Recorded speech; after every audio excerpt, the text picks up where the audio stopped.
नमस्कार मित्रों। तो एक बार फिर से हम संडे स्पेशल में एक नई कहानी लेकर आ चुके हैं जिसका नाम है तेरे बिन कुछ कहे भी मैंने सुन लिया। ये कहानी है उत्तर प्रदेश के मथुरा जिले की, जहां एक लड़का पिछले 1 घंटे से अपने हाथ में लाल गुलाब का बुके लिए फूलों की दुकान पर खड़ा किसी गहरी सोच में डूबा मुस्कुरा रहा था। उसकी तंद्रा तब टूटी जब दुकानदार ने उसे आवाज लगाते हुए कहा, का हुआ भैया, हिया का घर बसाई की इरादा है तुम्हारा? अरे नहीं नहीं भैया, बस मैं जा ही रहा था, उस लड़के ने झेपते हुए कहा, जिसका नाम तरुण मिश्रा था। उसकी उम्र लगभग 25-26 साल होगी। देखने में एक अच्छी कदकाठी का लग रहा था। दुकानदार ने उसे ऐसे झेपते हुए देखा तो उसके मजे लेते हुए कहा, लागत है भैया तुम किसी प्रेम प्रसंग के चक्कर में फंसे हुए हो, यही मारे गुलाब का देख देख मुस्कुराई रहे हो। सही कहम ना भैया? अरे नहीं भैया, ऐसा कुछ नहीं है, और वैसे आप अपने काम से काम रखिए, मेरे मैटर में टांग अड़ाने की कोशिश मत कीजिए।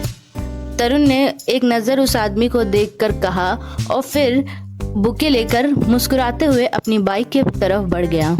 बाइक के पास आकर उसने बाइक पर अपने फूलों का बुके रखा और फिर उस पर बैठकर कुछ सोचने लगा और मन ही मन कहा, आज तो कहकर ही रहूंगा। ये सोचते हुए उसने अपनी बाइक स्टार्ट की और वहां से निकल गया। बाइक चलाते वक्त उसके चेहरे पर एक अलग ही चमक थी। कुछ देर बाद उसने प्रेम मंदिर के सामने अपनी बाइक रोकी, बाइक को साइड लगाया, बाइक की चाबी निकालकर अपनी जेब में डाली और फिर बुके को हाथ में लेकर जूते साइड निकालकर मंदिर के अंदर की तरफ बढ़ गया। मंदिर के अंदर आकर उसने अपनी नजर चारों तरफ घुमाई, फिर खुद से ही कहा, क्या आज वो अभी तक आई नहीं? यह बोलकर वो पूरे मंदिर का भ्रमण करने लगा। तभी उसकी नजर मंदिर के कोने पर गई, जहाँ का नजारा देखकर उसकी नजरें वहीं ठहर गईं। वहाँ पर पहले से ही थोड़ी भीड़ थी। एक लड़की जिसकी उम्र 22-23 साल होगी, उसका नाम मिताली था, कैनवास पर सामने बैठे कपल की पेंटिंग बना रही थी। कुछ लोग उसे पेंटिंग बनाते हुए देख रहे थे, पर मिताली पूरे फोकस के साथ अपनी पेंटिंग में बिजी थी। तरुण दूर से ही मिताली को निहार रहा था। मिताली ने पेंटिंग से अपनी नजरें हटाई और तरुण की ओर देखा। अचानक नजरें मिलते ही तरुण सकपका गया और इधर उधर देखने लगा। उसी पल मिताली के पीछे खड़ी उसकी छोटी बहन सामने बैठे कपल से कहती है, आपकी पेंटिंग बन गई है। यह सुनते ही वह कपल अपनी जगह से खड़ा हुआ और मिताली के पास आकर पेंटिंग को देखने लगा। पेंटिंग को देखकर उस कपल ने मुस्कुराते हुए कहा, this painting is so beautiful. Mitali की बहन अर्शिका ने जब यह सुना तो मुस्कुराते हुए कहा, थैंक यू सर, वैसे इसका प्राइस 8,000 है। ये सुनकर कपल ने बिना किसी हिचकिचाहट के पैसे निकाले और उस लड़की को दे दिया। मिताली अंशिका की तरफ देखकर मुस्कुराने लगी। अंशिका बोली, मिताली दी, आज तो एक ही पेंटिंग में अच्छी कमाई हो गई। वैसे ऐसे बहुत कम ही लोग आते हैं जो बिना किसी चिक चिक के पेंटिंग के सही दाम दे देते हैं। ये कहते हुए आकांक्षा की नज़र तरुण पर चली जाती है। उसने हल्के से मिताली को अपनी आंखों से इशारा किया और उसे तरुण की ओर देखने को कहा। मिताली ने जैसे ही तरुण को देखा तो वह थोड़ा असहज हो गई। उधर तरुण ने खुद को संभालते हुए मन ही मन कहा, नहीं तरुण, आज तुझे अपने दिल की बात कहनी ही होगी।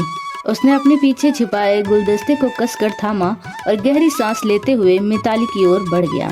तरुण को अपनी ओर आते देख मिताली का दिल तेजी से धड़कने लगा था। उसने आकांक्षा की ओर देखा और कुछ इशारा किया। आकांक्षा ने उसे शांत करते हुए कहा, मिताली दी, आप इतना क्यों घबरा रही हैं? इस बीच तरुण मिताली के पास पहुंच गया था। मिताली कुर्सी से खड़ी होने लगी, मानो वह वहां से जाना चाह रही हो, लेकिन तरुण ने उसे रोकते हुए कहा, मिताली 1 मिनट रुक जाओ, मुझे तुमसे कुछ कहना है। मिताली ने उसकी बात सुनी पर उसी तरह उसकी तरफ पीठ करे खड़ी रही। ये देख तरुण उसकी चुप्पी को सहमति समझकर उसके सामने आकर घुटनों के बल बैठ गया। उसने गुलदस्ता मिताली के सामने करते हुए गहरी सांस लेकर कहा, मिताली, मैं तुमसे बहुत प्यार करता हूँ। पिछले कई महीनों से मैं सिर्फ तुम्हारी एक झलक पाने के लिए मंदिर आ रहा हूँ। मेरा प्यार किसी लड़के की हल्की फुल्की मोहब्बत नहीं है। मैं तुमसे शादी करना चाहता हूँ मिताली।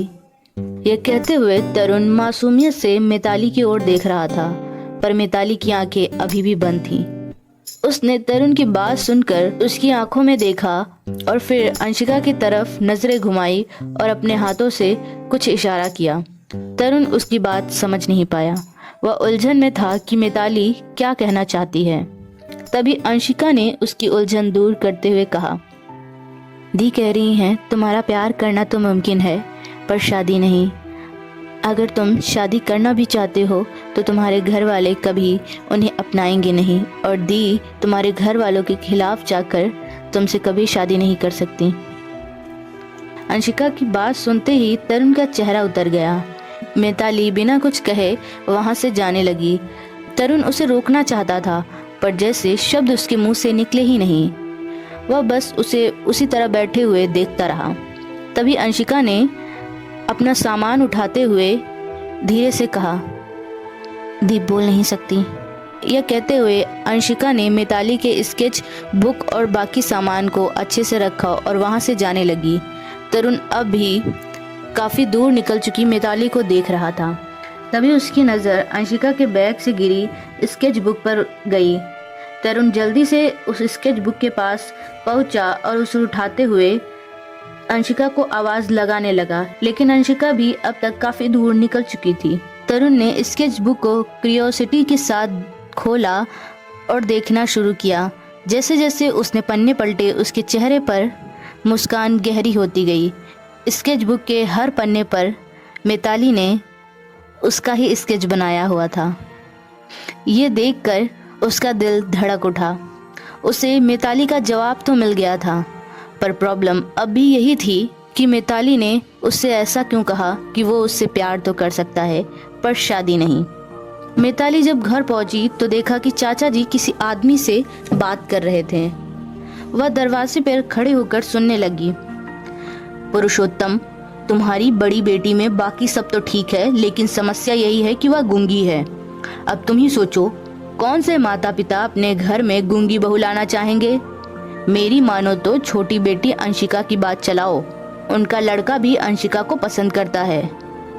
उस आदमी ने कहा जो पुरुषोत्तम जी के सामने बैठा था। पुरुषोत्तम जी ने तीखी नजरों से उसकी ओर देखा और बोले, मनोहर भाई साहब, या आप कैसी बात कर रहे हैं? मिताली घर की बड़ी बेटी है, उसकी शादी से पहले हम अंशिका की शादी कैसे कर सकते हैं? और आप कहना क्या चाहते हैं कि सिर्फ इसीलिए कि मिताली बोल नहीं सकती वह किसी के घर की बहू नहीं बन सकती?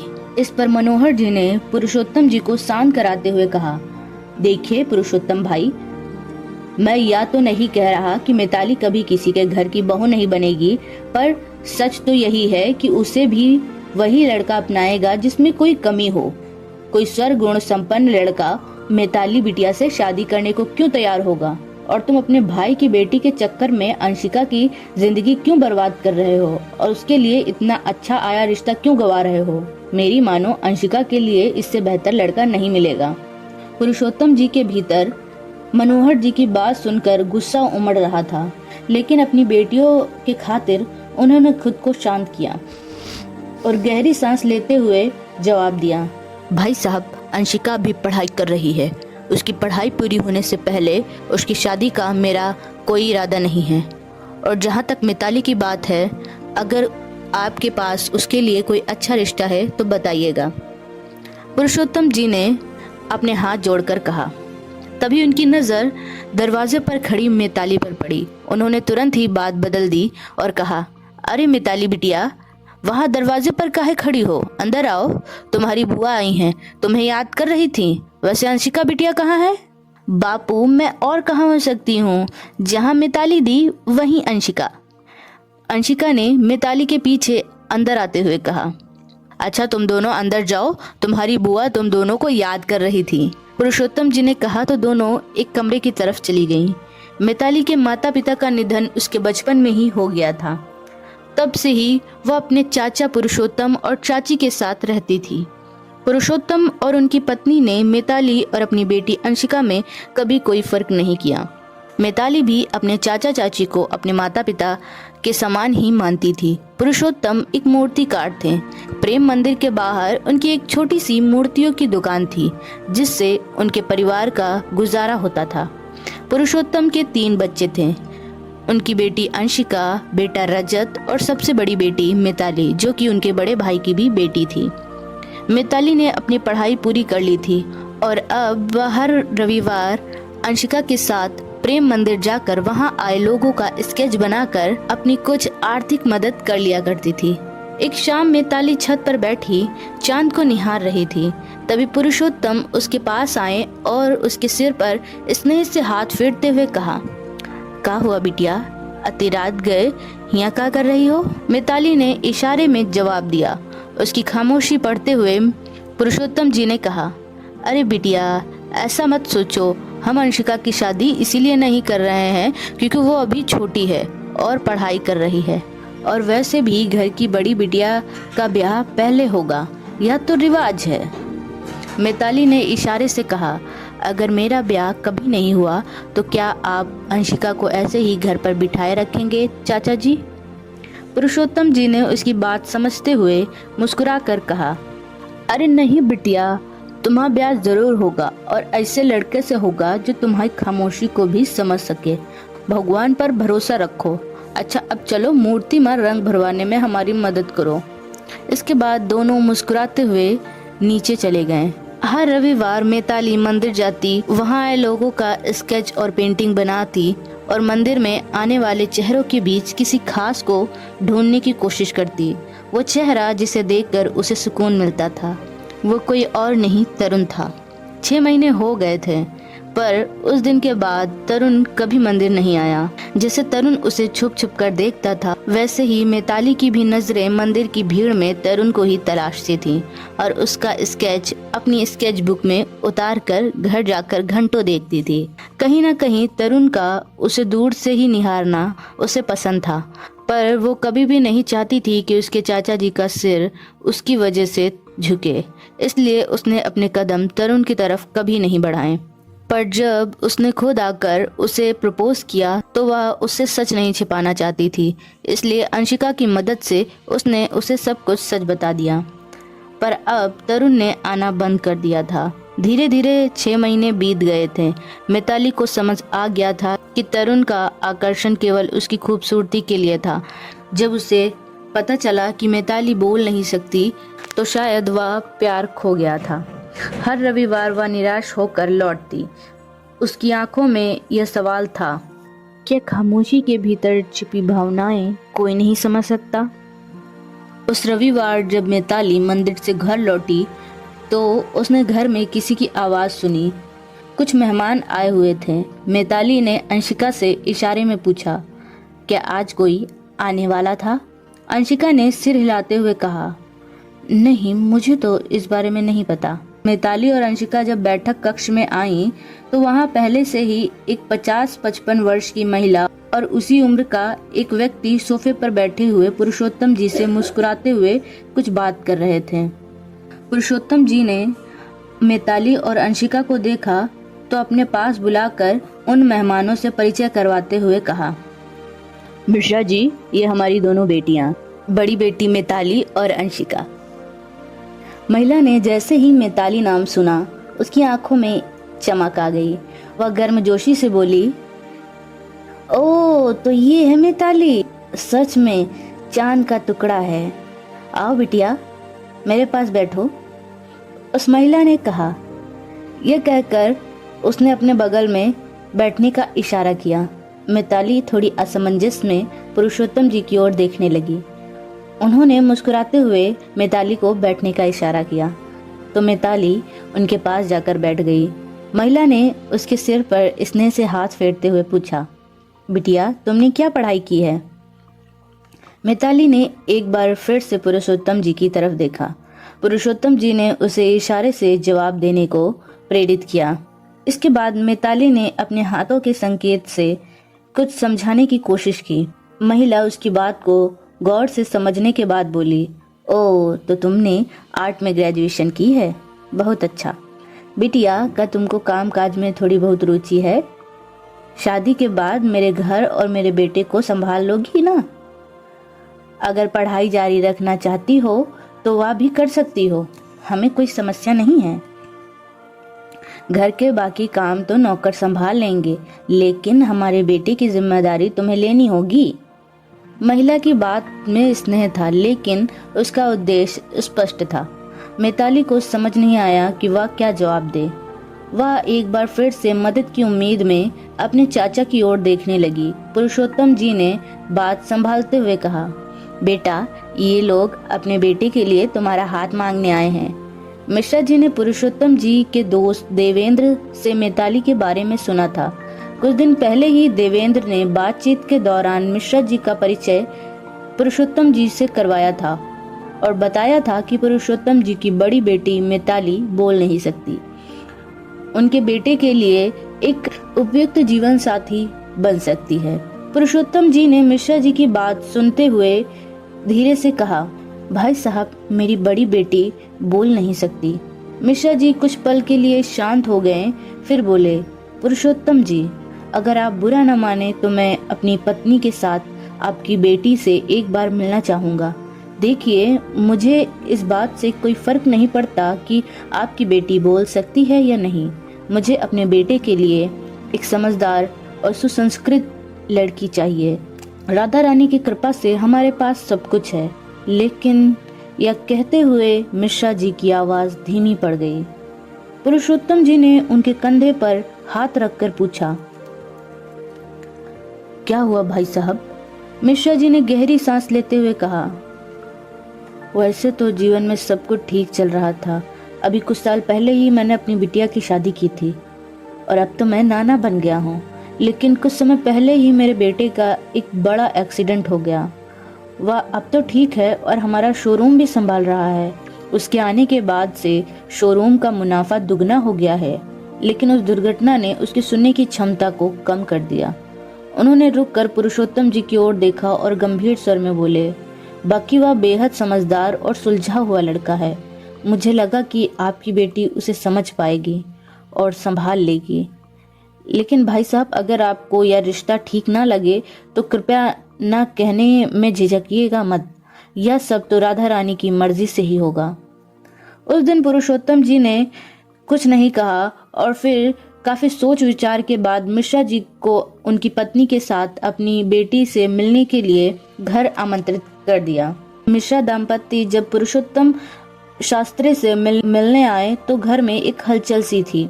कुछ देर तक इधर उधर की बातें हुई, जिसमें मिश्रा जी ने अपने कारोबार और अपने बेटे के पढ़ाई के बारे में बताया। उन्होंने बताया कि उनके बेटे को पढ़ाई में इतनी ज्यादा रुचि नहीं है, पर वह कारोबार बहुत बेहतरीन तरीके से संभाल रहा है और उन्हें उम्मीद है कि वह अपने कारोबार को और भी बढ़ाने में सक्षम है। मिश्रा जी की बातों से पुरुषोत्तम जी उनके बेटे से प्रभावित हुए थे, पर अब वह उनके बेटे को मिलना चाहते थे। कुछ देर बाद मिश्रा जी और उनकी पत्नी पुरुषोत्तम जी के घर से चली गईं। उनके जाने के बाद पुरुषोत्तम जी सीधा मिताली के पास आए। मिताली, उन्होंने धीरे से कहा, हम जानते हैं कि आपके मन में कई सवाल होंगे और हमें हर सवाल का जवाब देना है, लेकिन पहले तुम एक बार लड़के से मिल लो। देखो, मिश्रा जी और उनकी पत्नी तो काफी सुलझे हुए हैं और तुम्हें पसंद भी करते हैं। अब सब कुछ तुम्हारे फैसले पर निर्भर है। अगर तुम्हें लड़का पसंद नहीं आता तो यह बात यहीं खत्म हो जाएगी। उसके बाद 2 दिन बाद प्रेम मंदिर के विशाल परिसर में शास्त्री परिवार और मिश्रा परिवार की मुलाकात तय हुई। मिताली ने लड़के से मिलने के लिए हामी भर दी थी, लेकिन उसके मन में अभी भी एक अनजाना डर था। अंशिका ने मिताली का हाथ थामकर कहा, दीदी, आप निश्चिंत रहो, कुछ भी गलत नहीं होगा। और वैसे भी अगर लड़का अच्छा नहीं निकला तो ठीक है, आप ना कर देना। जब दोनों बहनें दर्शन करके लौट रही थी तो उन्होंने देखा कि मिश्रा जी और उनकी पत्नी पहले से ही पहुंच चुके थे। पर वह लड़का कहाँ था? अंशिका ने फुसफुसाते हुए पूछा। बापू तो कह रहे थे कि आज आप दोनों की मुलाकात होगी, पर लगता है मिश्रा अंकल अकेले ही आ गए हैं।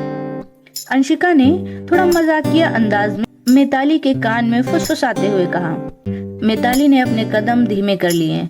वह झुककर मिश्रा जी और उनकी पत्नी के पैर छूने लगी। मिश्रा जी और उनकी पत्नी मुस्कुराए और बोले, जल्द ही हमारे घर की बहू बनकर आ जाओ। मिताली का चेहरा सुर्ख हो गया। उसने चुपचाप सिर झुका लिया। तभी मिश्रा जी ने अचानक पुरुषोत्तम जी की ओर इशारा किया। भाई साहब, वो देखिए, मेरा बेटा तरुण भी आ गया। सभी की निगाहें उस दिशा में उठ गईं। सफेद शर्ट और नीली जींस में एक 26-27 साल का युवक मुस्कुराते हुए उनकी ओर बढ़ रहा था। वह आत्मविश्वास और सादगी से भरा हुआ लग रहा था। मिताली की आंखों ने उसे देखा और अचानक 6 महीने पहले का दृश्य उसकी स्मृतियों में उभर आया। ये तो वही है, उसने मन ही मन सोचा। तरुण ने पहुंचकर सबसे पहले पुरुषोत्तम जी और उनकी पत्नी के पैर छुए, फिर हाथ जोड़कर कहा, राधे राधे काका। राधे राधे बेटा, पुरुषोत्तम जी ने प्रसन्नता से कहा। सब मंदिर के एक कोने में बैठ गए। बातचीत शुरू हुई, लेकिन तरुण की नजरें लगातार मिताली पर टिकी रहीं। मिताली ने अपना सिर झुका रखा था, जैसे वह हर किसी की नजरों से बचना चाहती हो। तभी पुरुषोत्तम जी के मित्र देवेंद्र ने सुझाव दिया, भाई साहब, वैसे तो बातचीत होती रहेगी, लेकिन जिनके जीवन का सवाल है उन्हें भी कुछ पल अकेले बात करने का मौका देना चाहिए। बिल्कुल सही कहा आपने, मिश्रा जी ने हामी भरी। उन्होंने तरुण की ओर देखा और फिर पुरुषोत्तम जी की तरफ देखा। पुरुषोत्तम जी ने भी अपना सिर हामी में हिला दिया। तरुण, मिताली, जाइए आप दोनों मंदिर का थोड़ा भ्रमण कराइए। मिश्रा जी की पत्नी ने तरुण को मिताली के साथ मंदिर परिसर में घूमने जाने के लिए कहा। मिताली को समझ ही नहीं आया कि वह इस पर कैसी प्रतिक्रिया दे। तरुण अपनी माँ की बात समझकर अपनी जगह से खड़ा हुआ और मिताली की ओर देखते हुए हाथ से चलने का इशारा किया। मिताली ने एक नजर अपने चाचा जी की ओर देखा तो उन्होंने भी सिर हिलाकर सहमति दी। अंततः मिताली झिझकते हुए तरुण के साथ चल पड़ी। अंशिका भी उनके पीछे पीछे जाने लगी, लेकिन तभी तरुण की माँ ने उसे रोकते हुए कहा, अरे बेटा, उन्हें अकेले जाने दीजिए, आप हमारे साथ बैठिए।